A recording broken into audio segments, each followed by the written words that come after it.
1973 வெளிவந்த பொண்ணுக்கு தங்க மனசு என்ற திரைப்படத்தில் தனது முதல் பாடலை எழுதிய கவிஞர்.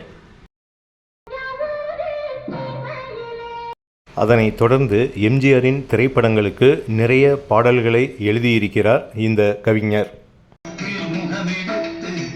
எம்ஜிஆருக்காக உழைக்கும் கரங்கள் படத்தினை தொடர்ந்து அவரது இறுதி படமான மதுரையை மீட்ட சுந்தரபாண்டியன் திரைப்படம் வரை பாடல்களை எழுதியிருக்கிறார். அந்த கவிஞர் யார் என்பது இப்போது உங்களுக்கு தெரிந்திருக்கும் என நினைக்கிறேன். அவரை பற்றிய சில தகவல்களை இந்த பதிவில் காண்போம் நேயர்களே. தமிழ் திரைப்படத்துறையில் சுமார் 1500 பாடல்களுக்கு மேல் எழுதி தமிழக ரசிகர்களின் மனதை கவர்ந்தவர்தான் கவிஞர் முத்துலிங்கம் அவர்கள். 1973 இயக்குனர் பி. மாதவன் தயாரிப்பில் தேவராஜ் மோகன் இயக்கத்தில் உருவான திரைப்படம் பொண்ணுக்கு தங்க மனசு. இந்த திரைப்படத்தில்தான் தனது முதல் பாடலை கவிஞர் முத்துலிங்கம் அவர்கள் எழுதினார். இந்த படத்தில் அமைந்த அனைத்து பாடல்களுமே சிறப்பான வரவேற்பை பெற்றது. இதில் கவிஞர் எழுதிய தஞ்சாவூர் சீமையிலே என்ற பாடல் மிகவும் பிரபலமாக அமைந்தது. கவிஞர் முத்துலிங்கம் எழுதிய இந்த பாடலுக்கு இசையமைத்தவர் ஜி.கே. வெங்கடேஷ் அவர்கள். இசையமைப்பாளர் ஜி.கே. வெங்கடேஷிடம்தான் பின்னாளில் வந்த பிரபல இசையமைப்பாளர் இளையராஜா உதவியாளராக பணியாற்றினார் என்பது குறிப்பிடத்தக்கது. கவிஞர் முத்துலிங்கம் அவர்கள் முரசொலி பத்திரிகையில் உதவி ஆசிரியராக பணிபுரிந்தவர். 1972 திரு எம்ஜிஆர் அவர்கள் திமுகவை விட்டு பிரிந்து அதிமுகவை தொடங்கிய போது கவிஞர் முத்துலிங்கம் அவர்களும் எம்ஜிஆருடன் இணைந்து கொண்டார். திரு எம்ஜிஆர் அவர்களுக்காக தன்னை முழுநேர அரசியல்வாதியாக மாற்றிக்கொண்டார். பொதுக்கூட்ட மேடைகளில் திறம்பட பேசி வந்தவர் கவிஞர் முத்துலிங்கம். கவிஞர் முத்துலிங்கம் அவர்கள் எம்ஜிஆரின் அன்புக்கு பாத்திரமானதால் எம்ஜிஆர் அவர்கள் தான் நடிக்கும் படத்திற்கு பாடல்களை எழுத இவருக்கு வாய்ப்பளித்தார். இயக்குனர் கே. சங்கர் இயக்கத்தில் எம்ஜிஆர் நடித்த உழைக்கும் கரங்கள் படத்தில் தனது முதல் பாடலை எம்ஜிஆருக்காக எழுதினார் கவிஞர் முத்துலிங்கம். எம்.எஸ். விஸ்வநாதன் இசையமைப்பில் இவர் எழுதிய கந்தனுக்கு மாலையிட்டால் கானகத்து வள்ளிமயில் என்ற பாடல் உழைக்கும் கரங்கள் படத்தின் பாடல்களில் சிறந்த பாடலாக அமைந்தது. இதனைத் தொடர்ந்து 1976 எம்ஜிஆர் நடிப்பில் உருவான திரைப்படம் ஊருக்கு உழைப்பவன். இந்த திரைப்படத்தில் கவிஞர் முத்துலிங்கம் அவர்கள் பிள்ளை தமிழ் பாடுகிறேன் என்ற பாடலை எழுதியிருக்கிறார். கவிஞர் முத்துலிங்கத்திற்கு பெரும் புகழை ஈட்டித்தந்த பாடல்களில் இந்த பாடலும் ஒன்று. 1977 எம்ஜிஆரை வைத்து இயக்குனர் ஸ்ரீதர் அவர்கள் இயக்கிய 2வது திரைப்படம் மீனவ நண்பன். இந்த படத்தின் படப்பிடிப்பு இடைவேளையில் எம்ஜிஆரை காணச் சென்றிருக்கிறார் கவிஞர் முத்துலிங்கம். கவிஞரை பார்த்தவுடன் திரு எம்ஜிஆர் அவர்கள், இந்த படத்தில் உங்களை வைத்து ஒரு பாடலை எழுத சொல்லியிருக்கிறேன், எழுதிவிட்டீர்களா என எம்ஜிஆர் கேட்டிருக்கிறார். அதற்கு கவிஞர் முத்துலிங்கம், இல்லை தலைவரே, என்னை இந்த படத்திற்கு யாரும் அழைக்கவில்லை என கூற உடனே எம்ஜிஆர் அவர்கள் ஸ்ரீதரை வரச் சொல்லியிருக்கிறார். இயக்குனர் ஸ்ரீதரிடம் எம்ஜிஆர் அவர்கள், இவரை வைத்து பாடல் ஒன்றை எழுதச் சொன்னேனே, ஏன் இவருக்கு வாய்ப்பு தரவில்லை என கேட்க, அதற்கு ஸ்ரீதர் அவர்கள், படத்தில் அனைத்து பாடல்களுமே பதிவு செய்யப்பட்டு விட்டது, இனி பாடலை எழுதி படப்பிடிப்பு நடத்துவது சிரமம் என ஸ்ரீதர் சொல்ல, எம்ஜிஆர் அவர்கள் குறுக்கிட்டு இவரை ஒரு பாடலை எழுதச் சொல்லி அதை ட்ரீம் சாங்காக சேர்த்து விடுங்கள் என கூறிவிட்டார். எம்ஜிஆர் சொன்னால் சொன்னதுதான். உடனே ஸ்ரீதர் அவர்கள் எம்எஸ்வியிடம் தகவலை தெரிவிக்க, அவர் முத்துலிங்கத்தை அழைத்து ஒரு பாடலை எழுதச் சொல்லி இந்த மீனவ நண்பன் படத்தில் சேர்த்திருக்கிறார்கள். இவர் எழுதிய அந்த பாடல் மீனவ நண்பன் திரைப்படத்தில் மிகவும் சிறந்த மெலோடி சாங்காக அமைந்தது.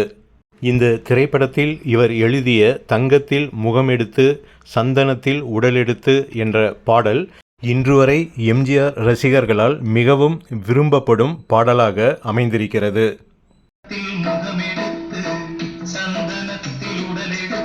தன்னை நம்பி வந்தவர்கள் எந்த விதத்திலும் பாதிக்கப்பட்டு விடக்கூடாது என்பதில் கவனமாய் இருந்தவர் திரு எம்ஜிஆர் அவர்கள்.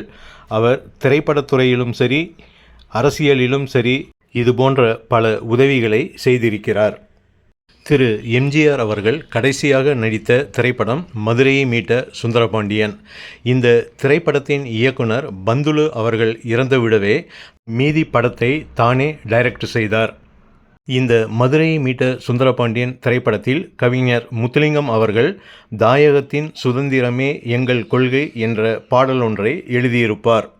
இந்த படத்தில் இடம்பெற்ற இந்த பாடலின் சரணத்தில் கோட்டையிலே நமது கொடி பறக்க வேண்டும் என்ற பாடல் வரி ஒன்று வரும்.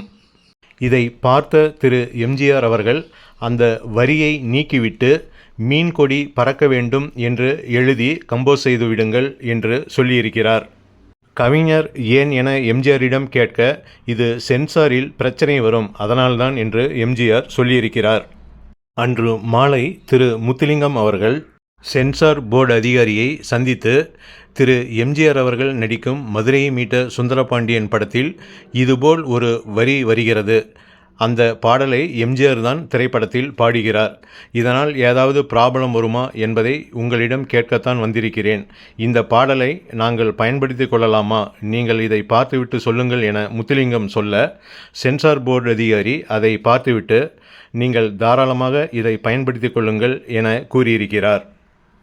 பின்னர் இந்த பாடல் அதுபோலவே பதிவு செய்யப்பட்டு எம்ஜிஆரிடம் காட்டியிருக்கிறார்கள். எம்ஜிஆர் அதை கேட்டுவிட்டு, நான் தான் அந்த வரியை மாற்ற சொன்னேனே, ஏன் மாற்றவில்லை என முத்துலிங்கத்தை கேட்க, அதற்கு முத்துலிங்கம் அவர்கள், இல்லை தலைவரே, நான் சென்சார் போர்டு அதிகாரியை சந்தித்து இந்த படத்தில் இதுபோல் ஒரு வரி வருகிறது, இதை பயன்படுத்தி கொள்ளலாமா என கேட்டேன். அதற்கு சென்சார் போர்டு அதிகாரி அதை பார்த்துவிட்டு தாராளமாக பயன்படுத்தி கொள்ளுங்கள் என கூறிவிட்டார். அதனால்தான் அந்த சாங்கை அப்படியே பதிவு செய்துவிட்டோம் என கூறியிருக்கிறார்.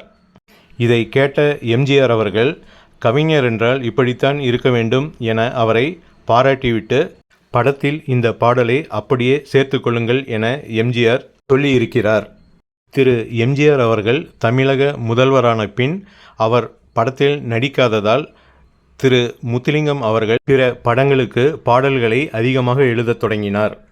1978 வயசு பொண்ணு, கிழக்கே போகும் ரயில், என் கேள்விக்கு என்ன பதில் போன்ற படங்களுக்கும், 1979 புதிய வார்ப்புகள், உதிரிப்பூக்கள், சுவரில்லாத சித்திரங்கள் போன்ற படங்களுக்கும், 82 பயணங்கள் முடிவதில்லை, 83 முந்தானை முடிச்சு திரைப்படத்திலும் சில முக்கியமான பாடல்களை எழுதியவர் கவிஞர் முத்துலிங்கம் அவர்கள். 2015 வரை திரைப்படங்களுக்கு இவர் மிக அதிகமான பாடல்களை எழுதியிருக்கிறார். 1942 பிறந்த கவிஞர் முத்துலிங்கம் அவர்கள் கலைமாமணி, பாரதிதாசன், கலைஞர் விருதுகளை பெற்றிருக்கிறார். தமிழக அரசின் அரசவை கவிஞராகவும் மேலவை உறுப்பினராகவும் பதவி வகித்தவர் திரு முத்துலிங்கம் அவர்கள். திரு எம்ஜிஆர் அவர்களின் நம்பிக்கைக்கு பாத்திரமான கவிஞர்களில் கவிஞர் முத்துலிங்கமும் ஒருவர். எனக்காக பல உதவிகளை செய்தவர் எம்ஜிஆர் என கூறும் கவிஞர் முத்துலிங்கம், எம்ஜிஆரை பற்றி எம்ஜிஆர் பிள்ளைத்தமிழ், எம்ஜிஆர் உலா, எம்ஜிஆர் அந்தாதி போன்ற நூல்களை எழுதியிருக்கிறார். திரைப்படத்துறையில் G K. Venkatesh, MS. Viswanathan, KV. Mahadevan, Shankar Ganesh, Ilaiyaraaja போன்ற பிரபல இசையமைப்பாளர்களிடம் பாடல்களை எழுதியிருக்கிறார். இன்று வரை எம்ஜிஆரின் புகழை பாடிவரும் கவிஞர்களில் திரு முத்துலிங்கம் அவர்களும் ஒருவர். என்றும் புகழ் மணக்கும் பல பாடல்களை திரைப்படத்துறைக்கு தந்தவர் திரு முத்துலிங்கம் அவர்கள். இதுபோன்ற நிகழ்வுகளை இனிவரும் மற்றொரு பதிவில் காண்போம் நேயர்களே. நன்றி, வணக்கம்.